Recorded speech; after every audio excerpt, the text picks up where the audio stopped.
Il n'y a pas d'absentéisme du tout, c'est-à-dire que les enfants sont toujours quelque part sous la surveillance de quelqu'un. On vient à l'école pour travailler. Il y a aussi ce côté, finalement, Israël, c'est quoi ? C'est que des datim d'un côté et des chilonim de l'autre. Enfin, c'était important que ma fille connaisse le véritable visage Israël.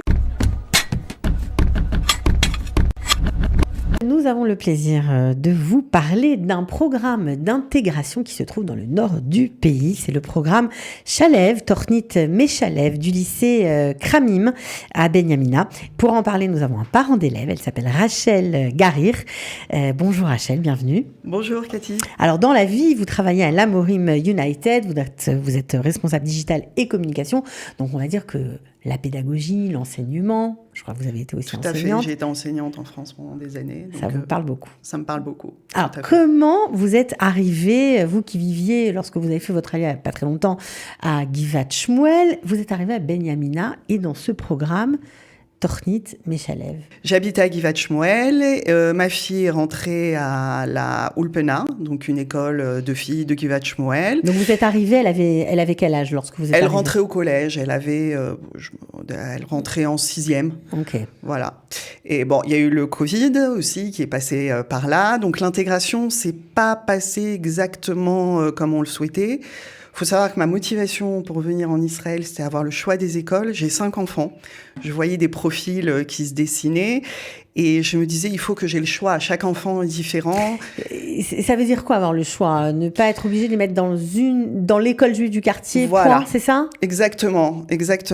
Alors, vous me direz, il y a Paris, mais Paris, il faut avoir les moyens d'y vivre. Donc, avec mon mari, on a longtemps réfléchi où est-ce qu'on peut vivre en tant que juif, pratiquant, entouré d'une communauté et avoir le choix des structures, une structure adaptée à chacun de nos enfants. Pour nous, la réponse était évidente, c'était Israël. Et finalement, arrivé à Givat Shmuel, rebelote, quoi, une seule structure. Ma fille rentre en collège et non, il y a que la Ulpena. Alors la Ulpena, c'est un lycée pour filles religieuses. Voilà. Où il y a beaucoup de Kodesh. Beaucoup de Kodesh. La vie est rythmée en fonction du calendrier juif et des événements communautaires. Donc, on va dire que les temps d'études sont, en tout cas au collège, sont assez restreints. Et ma fille, arrivant de France, elle était extrêmement perdue et frustrée. Elle comprenait pas, en fait. Alors, vous parlez de quoi, là ? Du fait qu'à Purim, l'année s'arrête, l'année scolaire est terminée ? Ouais, à peu près. Et puis avant, on fait plein d'autres choses. C'est super. Yom Haïtnadvut, donc la journée de la Tzedaka, la journée. Et j'ai même découvert Yom Wafel, la journée de la gaufre. Donc, c'est un peu caricatural, mais elles distribuent des gaufres dans la ville, elles font des gaufres toute la journée. Mais on n'était pas prêt à ça, en fait. C'est ça. On était un peu perdus. Parce que c'est très israélien, malgré tout. J'ai découvert que c'était très israélien. Oui. Et finalement, la vie a fait que Givat Shmuel, on a choisi d'en partir pour d'autres raisons, des raisons financières. On est arrivé à Benyamina puisque mon mari travaille à Benyamina. Et là, en fait, vraiment par hasard, je découvre qu'il y a autre chose que la Ulpena. Ma fille était inscrite aussi à la Ulpena de Zichron Yaakov, juste à côté de Benyamina. Et tout d'un coup, une dame de la mairie m'appelle et me dit « Écoute, ta fille est nouvelle à Benyamina. Le collège de la région, c'est celui de Kramim à Benyamina. » Je lui dis « Oui, mais nous, on est d'Atim. » Parce que Kramim, c'est un établissement non religieux. Non religieux. Okay. Très grand établissement, en plus. Une énorme structure, plus de 6000 élèves. Et je lui dis « On est d'Atim. » Elle me dit « Ah, mais justement... » On a un tornit, donc un programme mixte, religieux et pas religieux dans une classe. Donc, chaque niveau scolaire a une classe. Donc, sur 8 classes, il y en a une qui est consacrée à des élèves, une classe mixte, religieux, pas religieux. Les élèves passent un entretien. On n'est pas accepté automatiquement. Donc, pour accéder à ce programme, il faut remplir une espèce de cahier des charges pour intégrer cette classe. Qu'est-ce qu'il faut pour intégrer cette classe ? D'abord, il faut être volontaire. Okay. C'est-à-dire qu'aucun élève, par exemple, un non-religieux qui ne veut pas être dans cette classe, il ne sera pas dans cette classe. Okay. C'est sur la base du volontariat. Il faut accepter, donc, par exemple, que pour les élèves religieux, il y ait la tfila le matin, il y ait tous les événements du calendrier juif. Mais est-ce que les autres participent, par exemple, à la tfila du matin ou pas ? Non, ils ont ce qu'on appelle, ils doivent arriver à la même heure, et ils ont ce qu'ils appellent un moment tous ensemble de réflexion. Donc, où ils partagent avec un référent. Donc, chacun fait une activité pendant que les autres prient, eux, ils font autre chose. Exactement. D'accord. Mais par contre, pour Pourim, ils sont tous ensemble. Voilà, tous les événements du calendrier juif, ils participent tous ensemble. Et voilà, les religieux, ils ont un cours de Gemara. Ma fille, elle fait un cours de Gemara. Enfin, c'est... Qu'est-ce qui est de tellement différent par rapport à ce que vous avez connu depuis que vous êtes en Israël? Ça veut dire à peu près 3 ans, 4 ans maintenant. Qu'est-ce qui vous a tellement séduite dans ce programme? Il y a 2 choses. Premièrement, c'est la structure qui est une école comme nous, on a pu la connaître en tant qu'enfant à Paris. 6 000 élèves, oui, c'est immense, c'est voilà. bien. C'est bien plus que Yavne Paris, quoi. Voilà, exactement. Moi, j'ai grandi là-bas, donc je suis arrivée, pour vous dire, j'étais perdue dans l'école de ma fille.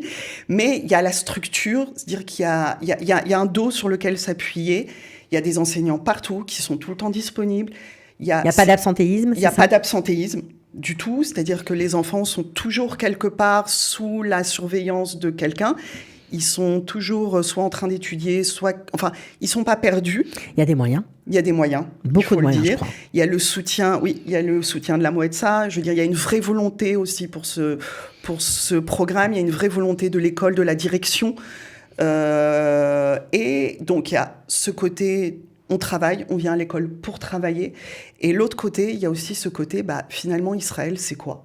C'est que des datim d'un côté et des chilonim de l'autre. Pour moi, c'était important que ma fille connaisse le véritable visage d'Israël, qu'on apprenne à vivre tous ensemble. Je dis pas, il faut vivre tous ensemble, mais connaître l'autre, déjà, c'est en avoir moins peur et c'est pouvoir mieux s'intégrer pour nous. Alors, le fait d'être avec des enfants qui ne sont pas religieux, ça vous a permis aussi, à vous, parents, de connaître d'autres parents qui ne sont pas forcément religieux, donc que vous ne fréquentez pas, on va dire, dans votre vie quotidienne. Ça participe de l'intégration ? Complètement. C'est-à-dire que mon mari, en fait, par exemple, a retrouvé des collègues de travail dans ce programme qui sont aussi parents d'élèves qui sont là-bas. Donc, on s'est mis à les fréquenter.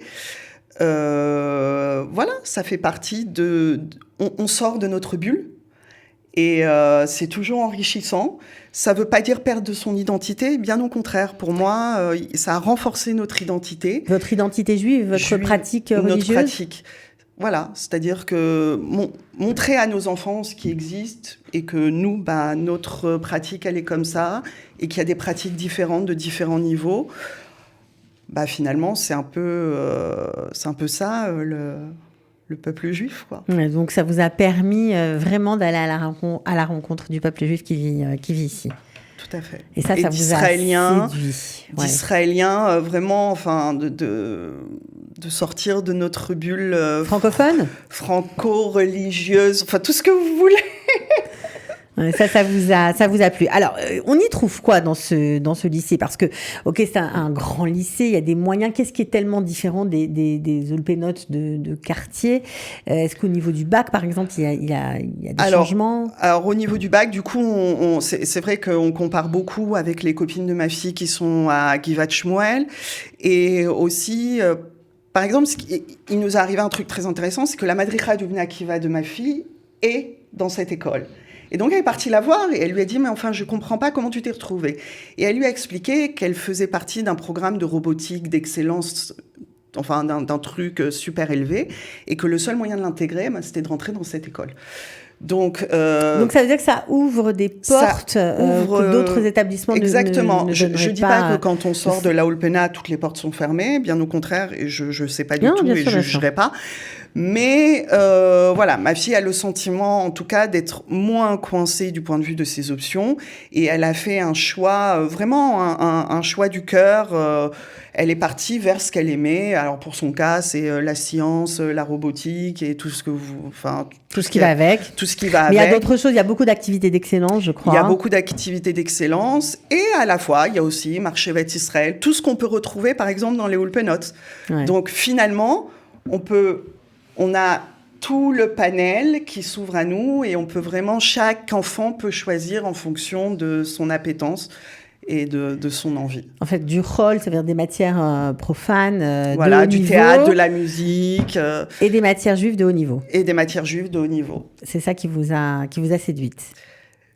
Bon, alors, est-ce que c'est pas un petit peu compliqué parce que quand même 6000 élèves, une seule classe par niveau de 25 élèves qui a des religieux, des non-religieux, on se fait pas un petit peu happer, on va pas perdre un peu de ses valeurs? Alors, il y a des parents qui ont peur, quoi, franchement. Bien sûr, je comprends. Alors déjà, je dis tout le temps quand je parle de ce programme, c'est pas forcément tous les enfants ne sont pas forcément adaptés à ce genre de structure. De la même manière qu'à Paris, pas tous les enfants étaient adaptés à Yavne. Donc, il y a des enfants qui nécessitent des structures plus petites, plus familiales. Voilà. Et le programme est soutenu par Nicole. Donc, c'est une femme extraordinaire, une Israélienne qui tient le programme vraiment avec une poigne de fer, qui y croit. Toute la direction y croit. C'est-à-dire qu'il y a vraiment un soutien du haut pour ce programme. Le programme est prioritaire et a des moyens que le reste de l'école, n'a pas forcément. Jalouse souvent. Oui, c'est ça. Alors, pour le directeur, je crois que vous m'avez dit en préparant l'émission qu'il considérait ce programme comme une chance pour l'établissement. C'est assez saisissant parce que le directeur n'est pas du tout pratiquant. Pas du tout pratiquant. Il s'appelle Ronnie et pour lui, j'ai été à une journée où ils ont pour les classes de Kita Zain, puisque mon fils monte en Kita Zain, et il a présenté le programme. Donc on était, 200 parents de tous les enfants qui montent en Kita Zain dans la région, et il a dit voilà, sachez qu'on a un Tornit Meshalev, donc mixte. Donc il y a des parents chilonimes qui ont eu très peur, et il a dit ne vous inquiétez pas, c'est que sur la base du volontariat que vos enfants rentrent dans cette classe. On ne met aucun enfant qui ne le souhaite pas. Et moi je considère, sachez-le, que ce programme est une chance pour nous. Ça fait partie de notre identité. Lui, il est prof de littérature. Et c'est vrai qu'il disait beaucoup qu'on ne peut pas étudier de littérature si, par exemple, on n'étudie pas le Tanakh. Et moi, ça m'a beaucoup touchée. Je trouve ça très important de se dire que finalement, l'identité juive fait partie de l'identité israélienne. Bon, alors un très beau programme apparemment qui vous a séduite. Bon, c'est pas pour tout le monde, évidemment. Tous les enfants ne sont pas, on va dire, faits pour évoluer dans ce modèle-là, dans ce cadre-là, mais c'est possible. Vous teniez à le dire, vous teniez à dire que ça existe parce que vous avez galéré quand même, vous êtes un peu tapé la tête contre les murs lorsque vos enfants étaient dans d'autres structures, et donc vous voulez éviter ça à d'autres parents. Voilà. C'est très important parce que j'entends d'autres parents comme moi, des Olim ou enfin des francophones, qui disent que ils peinent en tant que parents. En tant que parents, ils peinent dans les structures, dans certaines structures. Donc voilà, c'est un nouveau schéma qui existe et il peut être adapté à certains élèves et voilà. Ce serait dommage de s'en priver. Tout à fait. Bon, comment on fait si on veut avoir des renseignements? Est-ce qu'on vous appelle vous? Est-ce qu'on appelle l'école? Comment on fait? Vous pouvez me contacter. Ouais. Je vous mets en contact avec Nicole qui s'occupe du programme. Vous pouvez aller sur Internet. Ils ont une page Facebook, Kramim, Tornit Meshalev. Il y a 1001 façons de retrouver. C'est le grand collège-lycée de Binyamina. Il n'y en a qu'un, c'est celui-là. Et voilà. Et puis il y a des gens qui viennent de tout le pays, évidemment. Quand c'est bien, ça se propage, ça se sait et tout le monde va en profiter. En tout cas, merci d'avoir témoigné de votre expérience de maman, d'enseignante. Et c'est toujours intéressant de voir comment on s'intègre. Chacun a des techniques différentes. La vôtre, c'est celle-ci.